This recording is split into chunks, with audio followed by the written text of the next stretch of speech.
Cluster news today और मैं हूं आपके साथ मानवी ठाकुर। शुरुआत करते हैं आज की खास खबरों से।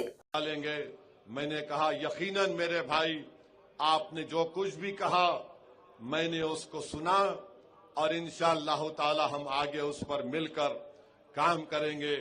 तो ये जो हमारे 48 कैंडिडेट हैं, मैं आपसे भी कह रहा हूं कि इलेक्शन जीतना बहुत आसान है, मगर जीतने के बाद आपका असल इम्तिहान शुरू होता है। उस जीतने के बाद अगर आप जो इलेक्शन के दौरान जो रवैया रखते हैं, उसी इखलास और मिलनसारी के रवैये को बरकरार रखिए।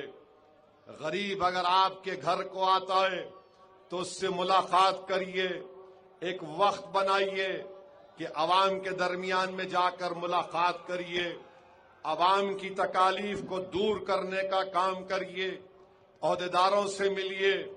ये मजलिस का काम है और इन 48 उम्मीदवारों से कह रहा हूं कि आप जब काम करेंगे इंशाअल्लाह कामयाबी के बाद ना आप किसी का मजहब देखेंगे, ना आप किसी की जात देखेंगे। आप यही देखेंगे कि ये मेरे वार्ड का वोटर है, मुझे इसका काम करना है।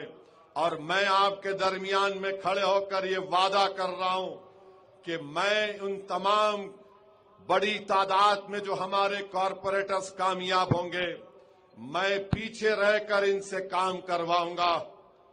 इनको आराम से बैठने नहीं दूंगा, इनको काम करना पड़ेगा, ताकि मजलिस में और बीजेपी और दूसरी पार्टीज में लोग एक फर्क को महसूस कर चुके हैं, उस फर्क को बरकरार रखना पड़ेगा। मेरी यही कोशिश है कि औरंगाबाद में मजलिस और मजबूत बने। मेरे अजीज दोस्तों और बुजुर्गों, मेरी आपसे अपील ये भी है कि मुखालिफीन मजलिस ने इम्तियाज जलील को पार्लियामेंट में कामयाब होने से रोका। आज मैं आपको खुलकर कह रहा हूं कि अगर काश इम्तियाज जलील और मेरे साथ अख्तरुल ईमान कामयाब हो जाते तो दिल्ली में लोकसभा में नरेंद्र मोदी वक्फ की तरमीमी कानून का बिल नहीं ला सकते थे। मेरे अजीज दोस्तों और बुजुर्गों, अल्लाह मेरे दिल की कैफियत को जानता है कि जब ऐसे ऐसे अहम मसाइल आते हैं कि मुझे कभी इम्तियाज जलील और अख्तरुल ईमान की कमी महसूस होती है। अपने लिए नहीं, आपके लिए, इस मुल्क की जमहूरियत को बचाने के लिए।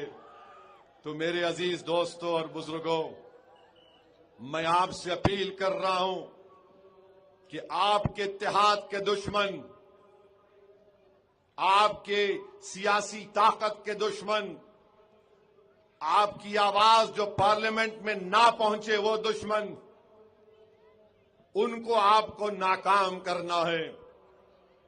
असेंबली का इलेक्शन हुआ, नासिर सिद्दीकी और इम्तियाज जलील को हराने के लिए इन जालिमों ने पूरी कोशिशें की। इम्तियाज जलील साहब 1100 वोट से कामयाब नहीं हो सके। कौन कौन कितने वोट लिया आप जानते हैं। आज फिर वही चेहरे हमारे पीठ पर खंजर मारने के लिए, शब खून करने के लिए फिर से मैदान अमल में आए हैं।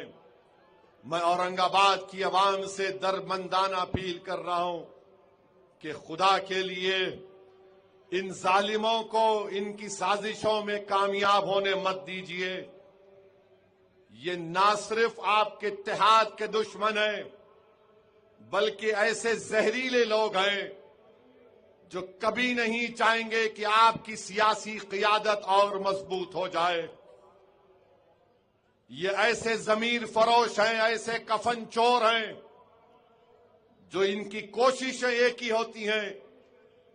इनको ना इम्तियाज जलील से मोहब्बत, ना इनको नासिर सिद्दीकी से मोहब्बत, इनको नफरत है तो आपके इत्तेहाद से। इनको हमेशा फिक्र इस बात की होती है कि आखिर कौन है ये लोग